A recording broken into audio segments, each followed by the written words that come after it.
and Scott Miller from Epic Realty, selling homes, talking to the movers and shakers in the real estate world, and community leaders, just two friends talking shop. Sit back and enjoy, and don't forget to subscribe.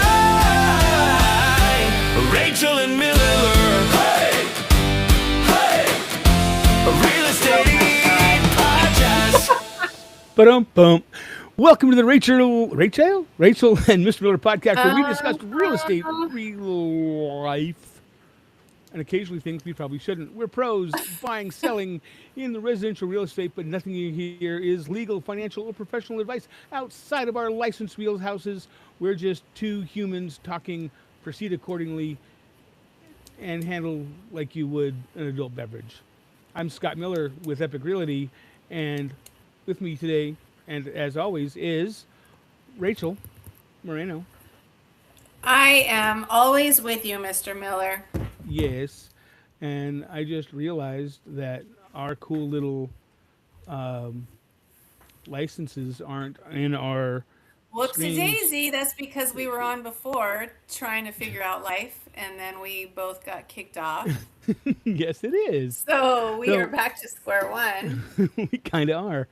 So, Rach, you and I had a lot of conversations over the last week about HOAs, and Yes, we have.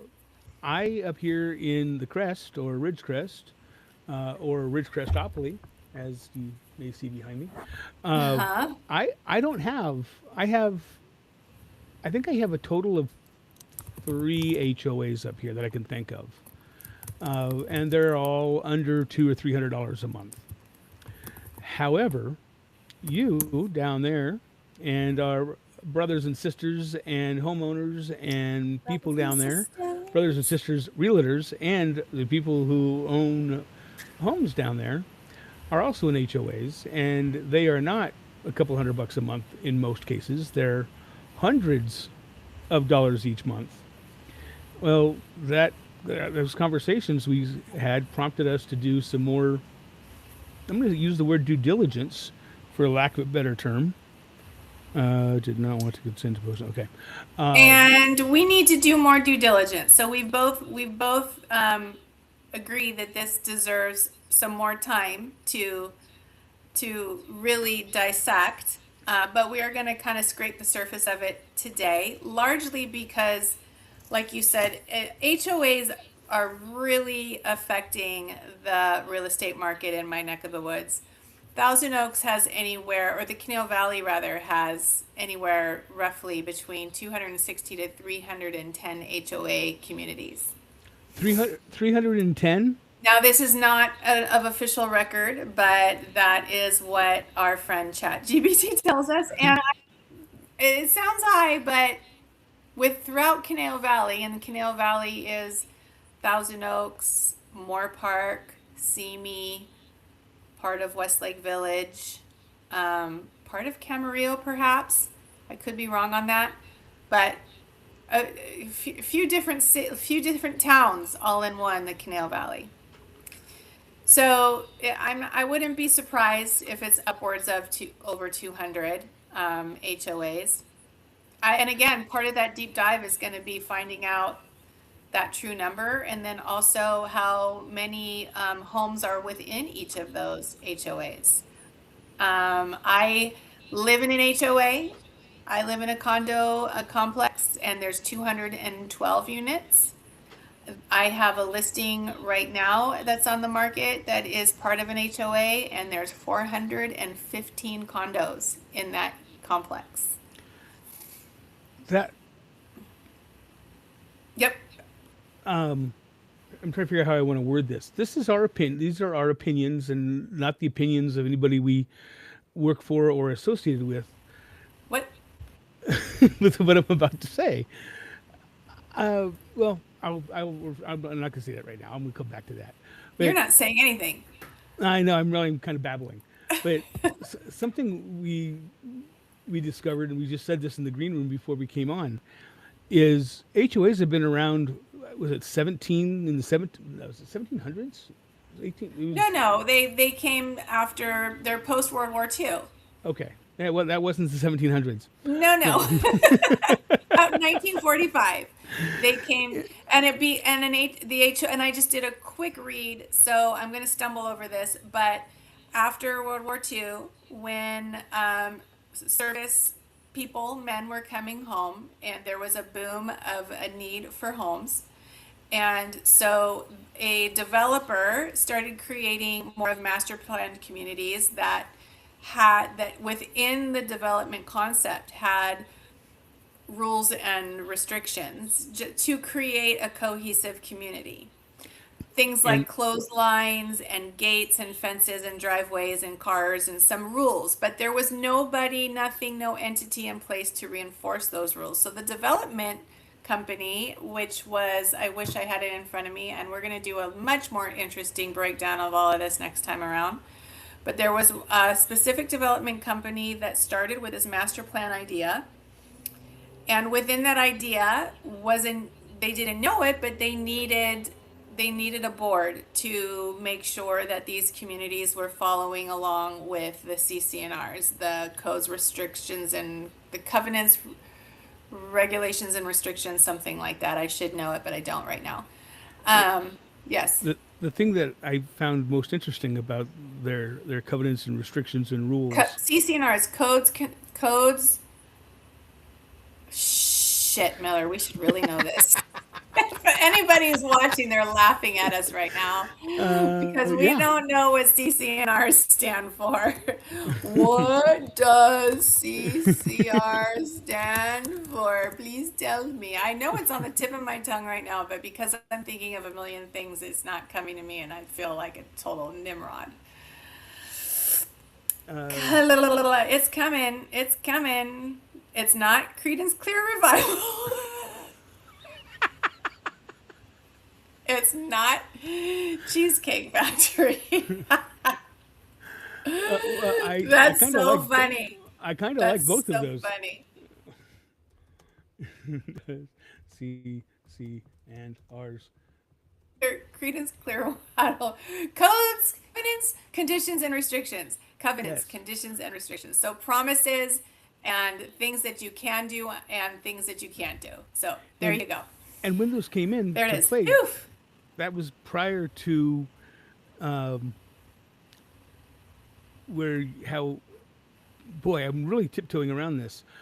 Basically, when the HOA started, if you weren't of a certain ethnicity, you weren't allowed to be Right. there. Which Well, it wasn't that they didn't word it like that. They were wording it as, and again, remember this was in, between 1945 and 1950. It was compatible cultures. which for 1940s and 1950s, that was such a politically correct term. I was kind of impressed. I don't know if it was politically correct, but that's what they were doing. And so there was, and that's where the fair housing laws came in. There's no redlining, there's no steering. All of that kind of stuff came from was a reaction to that, as well as other things, of course. But there you go.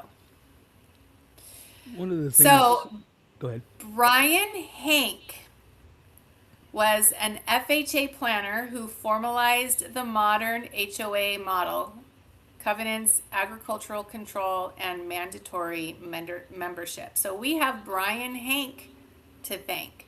Thanks, The Brian. purpose of it was to maintain uniformity, manage shared amenities, and enforce rules that cities did not want to handle. Interesting. Why are you staring at me? I was waiting for you to say something. Oh, I'm like, did I miss something? Did I miss So my in cue? the 1950s, Lakewood was the earliest one of the first large-scale planned communities in the U.S. There Lakewood, were California? racial exclusions. Early CCNRs in California often included racially restrictive covenants until outlawed in 1948.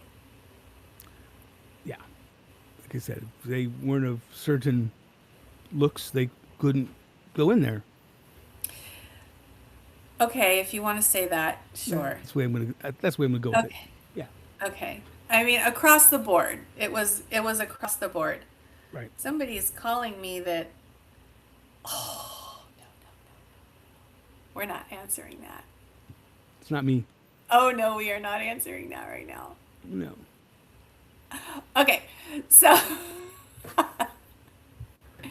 so now today there are about 14.5 million Californians. So now we're just talking about our state of California that live in an HOA community. 14.4 million in California.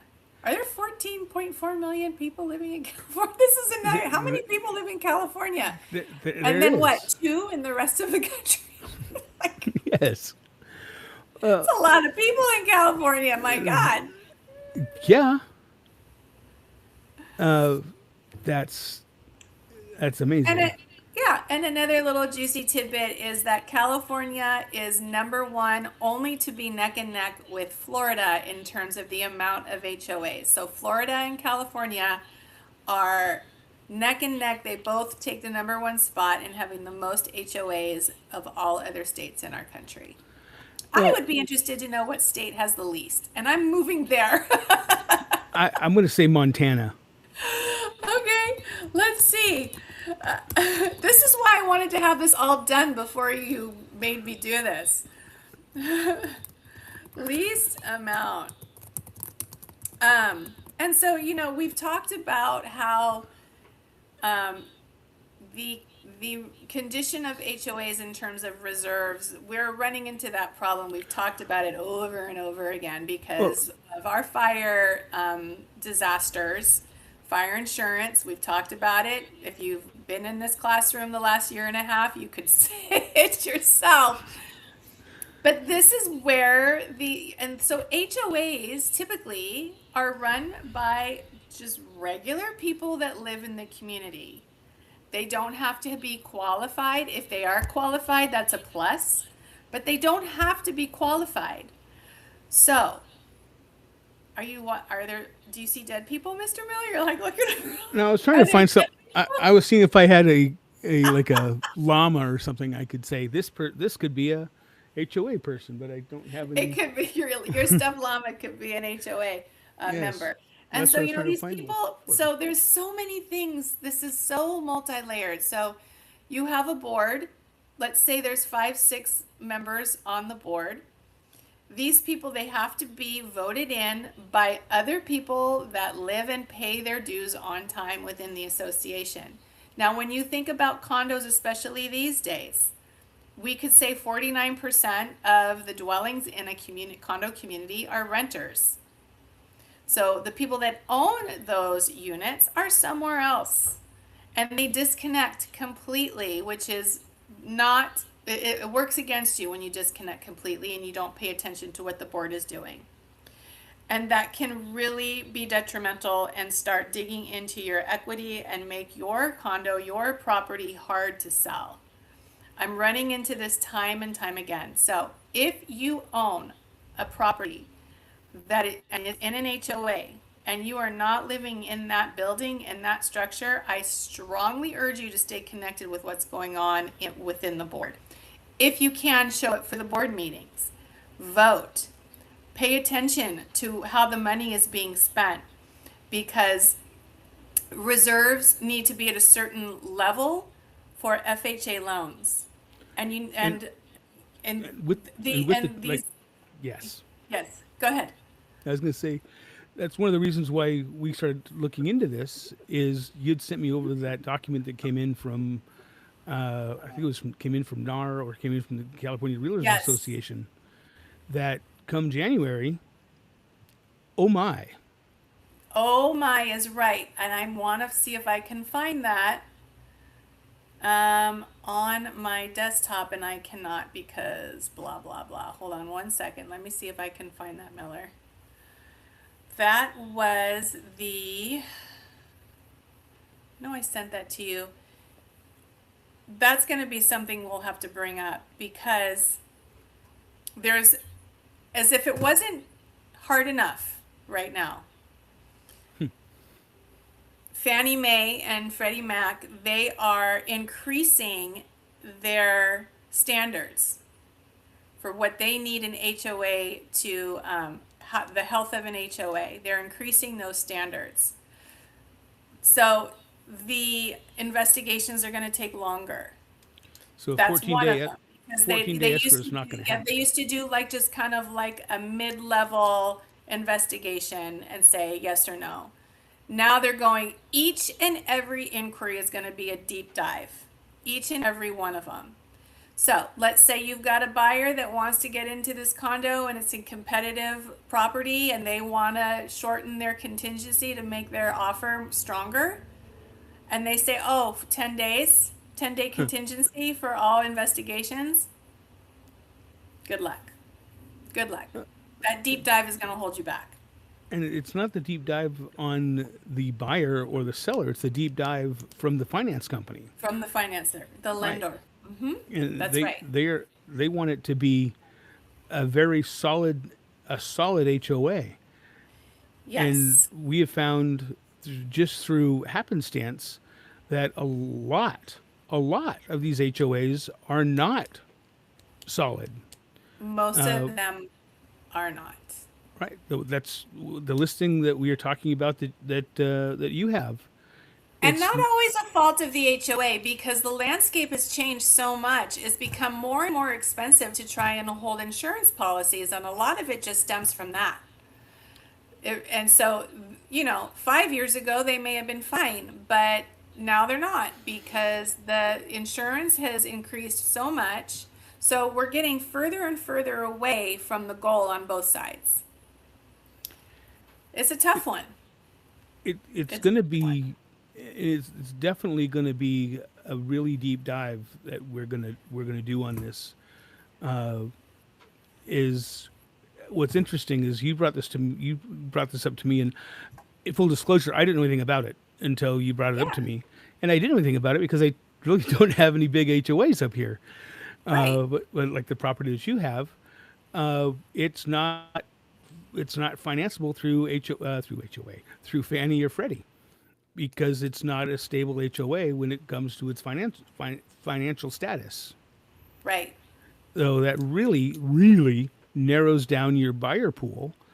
And when not you, Rachel, but you as the listener and the homeowner in an HOA go to sell your house in February, you may be in for a rude awakening, and it could get really ugly. It's going to get. It's not good. Unless your HOA is financially stable and can prove it quickly, it's Yeah. it will be ugly. It is Well, it is ugly. let's just say it's going to be challenging. What's interesting is, like I said, my HOAs up here are under $200. The national the median HOA fee nationally is $135 a month.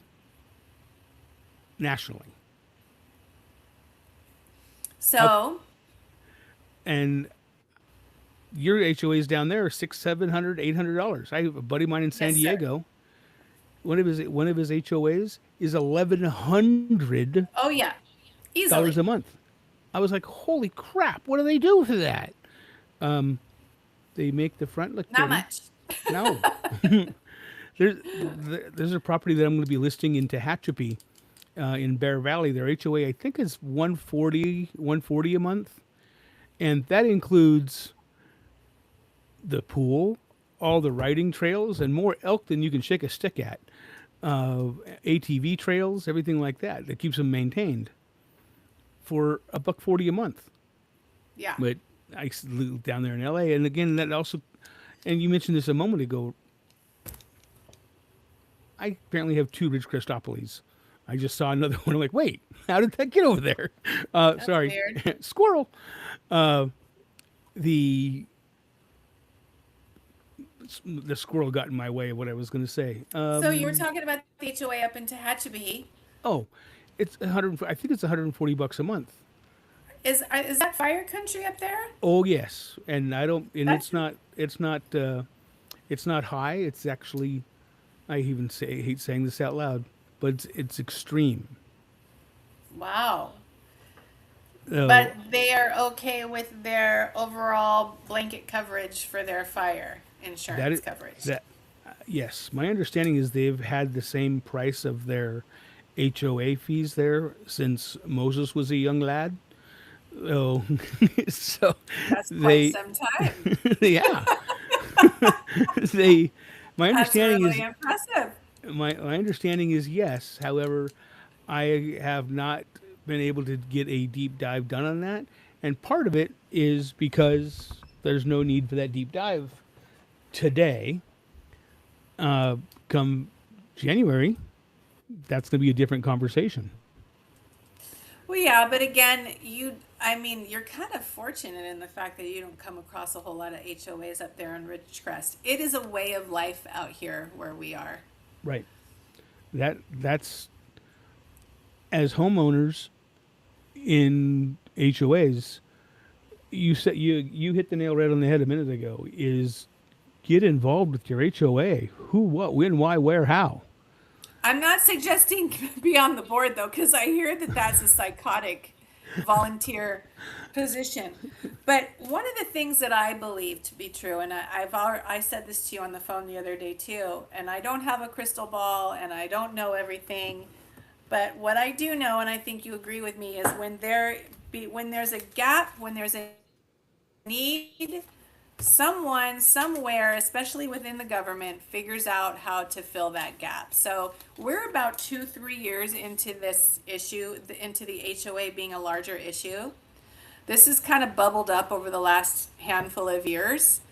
And I think we have a few more years to go before someone somewhere, whether it's a bank, a lender, a government entity, or maybe even NAR, someone somewhere says, this is an issue, this is going to bottom out, we need to figure out a way to fix this.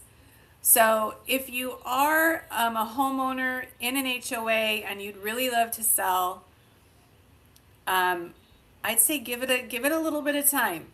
Give it a little bit of time.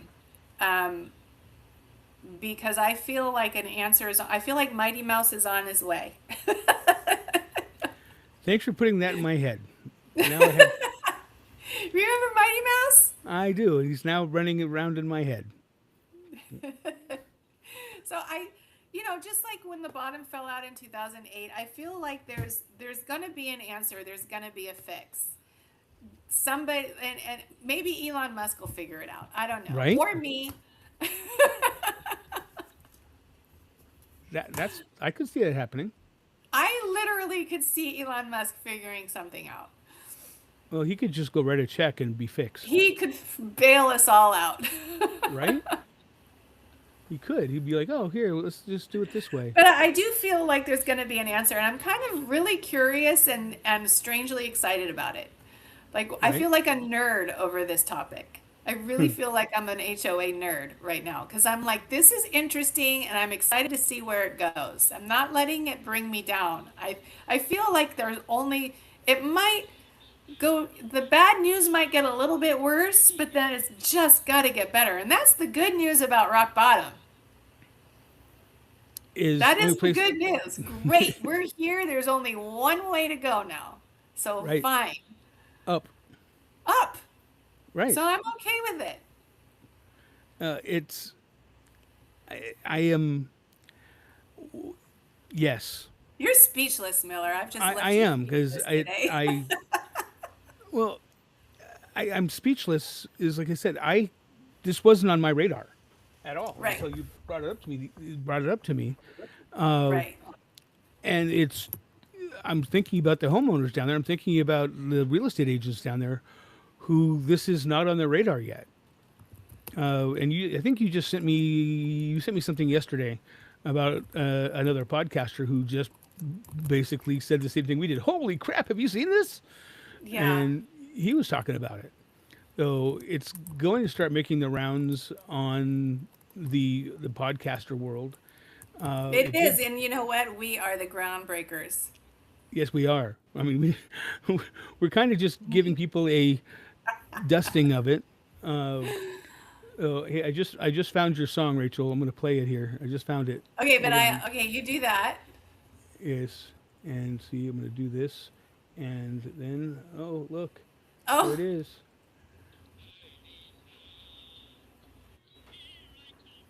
I can't hear it. You can't hear it, can you? Mighty Mouse is on his way. Exactly. Cute little guy. Cute Yes. little guy. Okay, so lightning round, real estate preferences. Hang on. I think we did this once before. We did. I sucked at it because I thought it was something else. Well, while my list is generating, I can think of a few on my own. I have to remember to use my own brain sometimes. Right. Okay, one word answer for this. And don't worry, nobody's going to hold this to you and nobody's going to be offended. What do you prefer as a real estate agent? Do you prefer representing a buyer or a seller more? Seller. Seller. Okay. Now you ask me one. Quick. Buyer, seller. Oh. See, Is buyer. both an answer? Just to balance it out. Just to balance it out. Is both Buyer. an answer? Well, yeah, but that kind of takes the fun and the controversy out of it. Okay, here you go. Honda or Toyota? Truck or car? Okay, fine. Car, Toyota. truck. Toyota. Toyota. Yes. You don't want a Honda truck. No, I don't think I No, do. no, no. Okay. Let's see. Hot or cold? Hot. Weather. No earthquake. Hot or cold? Oh, hot.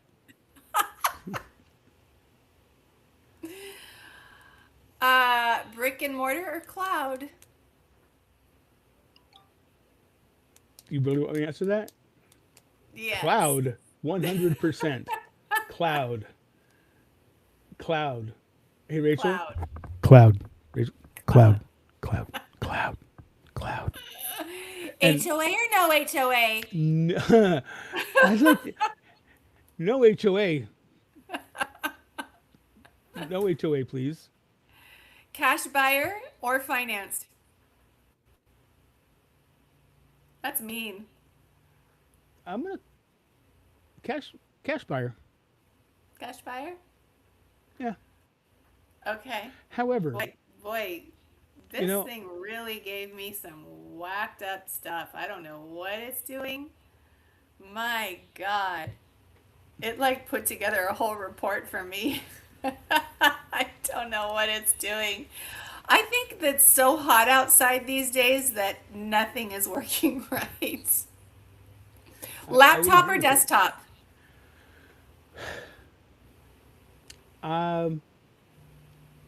Both. Oh, God, Miller. Coffee bean or Starbucks?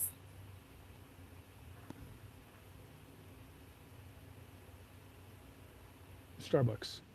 I don't Buy have a me coffee. lunch? Buy me lunch or buy me lunch? Buy you lunch Thank you. Okay. at Coffee Bean. Ha! Ew. No. Well, can we make sure one thing though, because I know we plan on getting together in a couple weeks. Can you make sure that you end up at the same restaurant that I do when you tell me where to go? Oh, last time Rachel and I got together, we met in Lancaster, and unbeknownst to me, there were two restaurants with the same name, same restaurant, but two different. Where locations. did we meet? It was like an Applebee's or something, right? Applebee's. Yeah, Yeah. and I was at one, and she's like, "I'm here." I'm like, I'm looking for you. I'm sitting in the booth. You're like, I'm right here. I'm like, Miller, are you sure?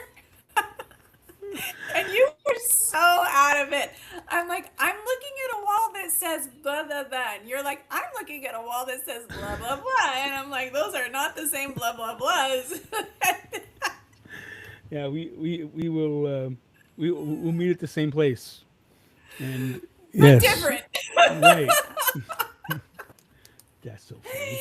You eat at that Applebee's and I'll eat at this one and we'll just call it a day. And we can FaceTime our food. Yes, that's funny. FaceTime The lunch. funny thing is that they were around the corner.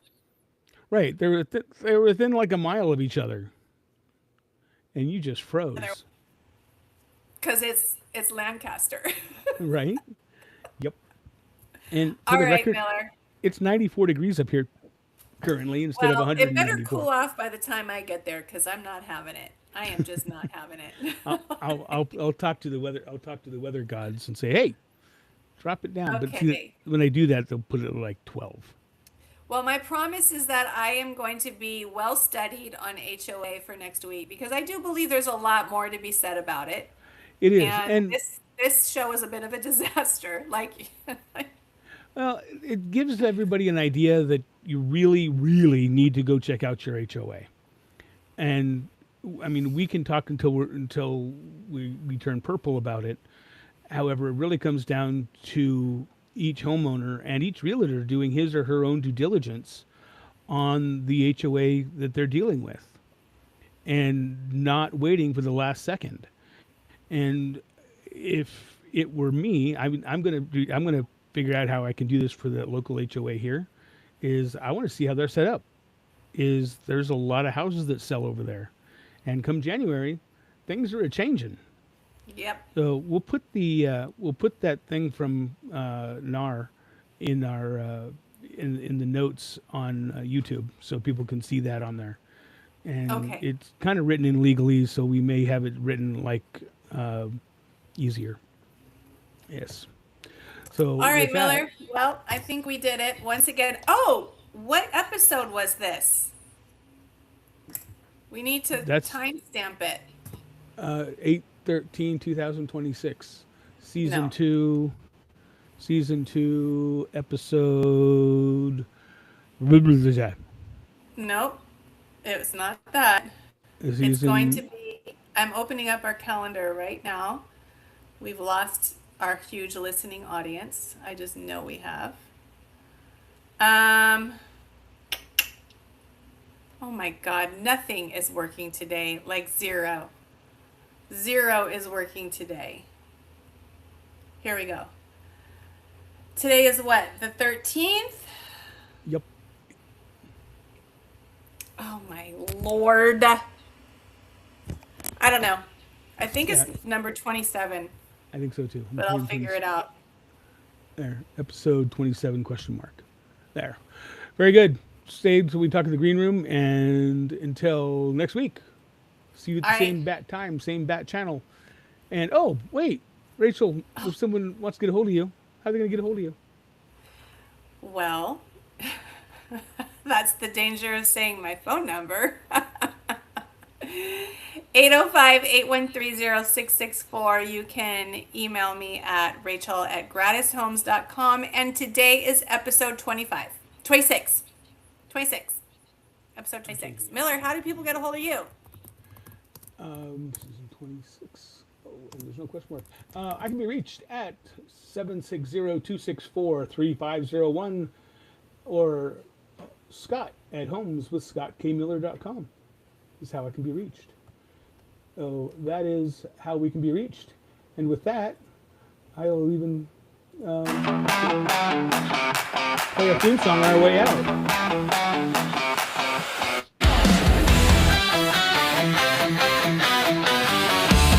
Till next time, everybody.